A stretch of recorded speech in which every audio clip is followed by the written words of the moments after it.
tentou dividir ele em duas vertentes. De um lado, a gente tentou enfocar principalmente as vantagens da energia nuclear e o funcionamento de um reator nuclear. Então aqui a gente tem alguns cartazes sobre isso, a distribuição da energia nuclear no mundo, o quanto ela é usada. Aqui a gente tem uma maquete de funcionamento de um reator.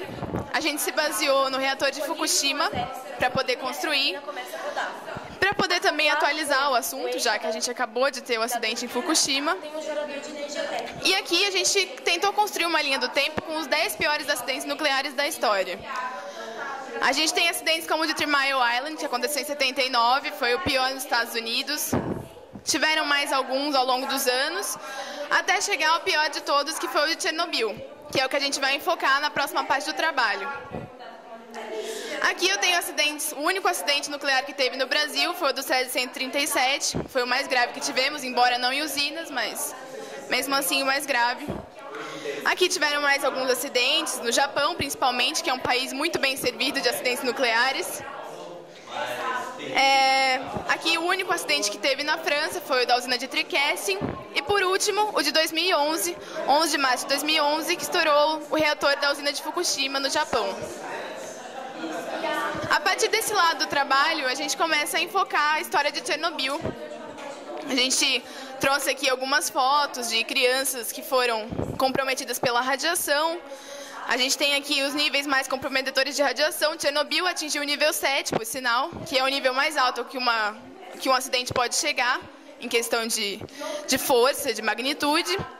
E aqui a gente tem alguns depoimentos de escritores e pessoas que sobreviveram ao acidente e se empenharam em contar essa história para o mundo, porque hoje o que restou de Chernobyl, além de uma cidade fantasma, a cidade de Pripyat hoje quase não tem mais habitantes, as pessoas têm medo, têm receio pelo lugar.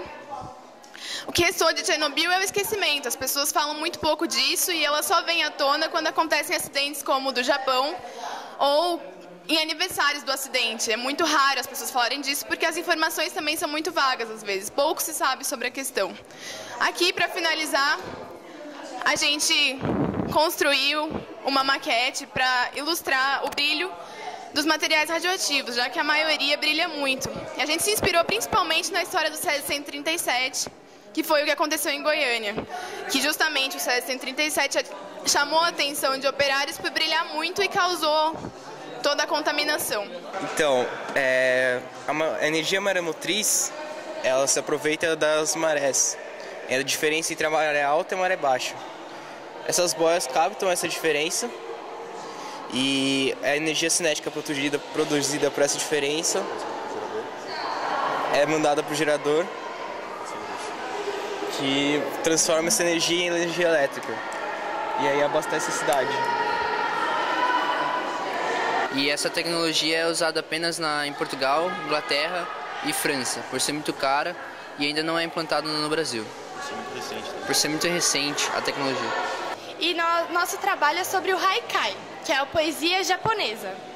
Ele contém 3 versos e é dividido por sílabas poéticas, é uma métrica diferente, que contém 5, 7, 5, sequentemente. São poesias bem momentâneas, que retratam como um clique de uma máquina, o que, por exemplo, uma foto quer passar. As fotos nós que tiramos e os poemas dos slides fomos nós que fizemos. Nós também estamos fazendo uma oficina para quem gosta de escrever e o melhor haikai será colocado no site do colégio. O nosso trabalho é sobre a refinaria do petróleo.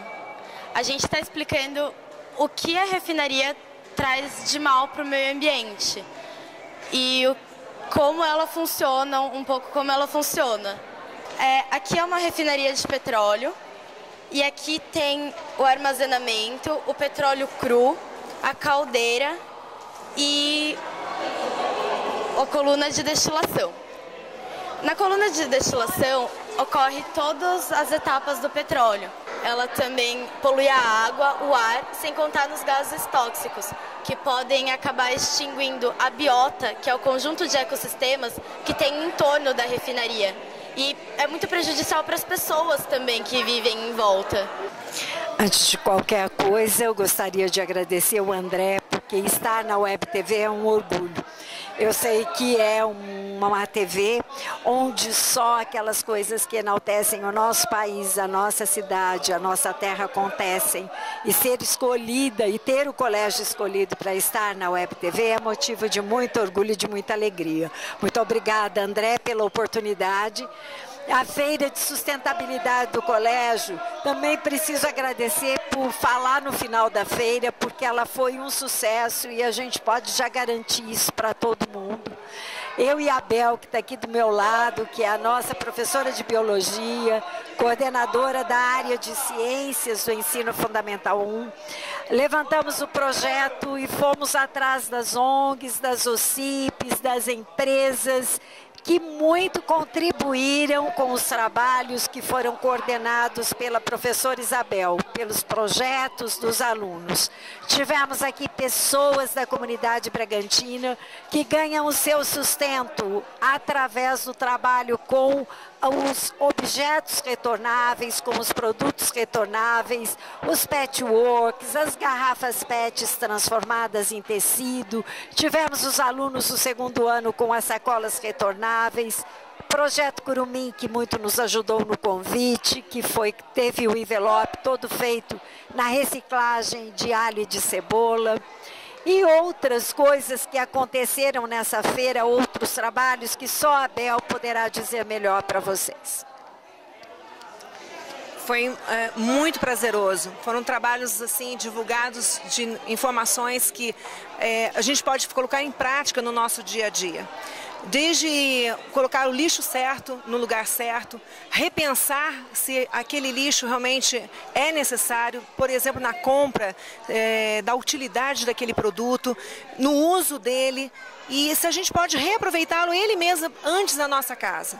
E cuidar mais daquilo que a gente faz com relação à água que a gente bebe, o ar que a gente respira, a roupa que a gente usa, a água da lava-roupa, a água que a gente usa, é necessário realmente ser feito com mangueira? Será que a gente não pode realmente substituir o balde?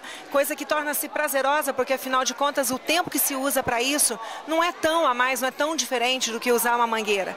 Enfim, não falamos de coisas tão diferentes, tão novidades daquilo que a gente já tem de conhecimento no nosso dia a dia, mas é como se fosse um trabalho de formiguinha, disseminar e tentar criar novos hábitos.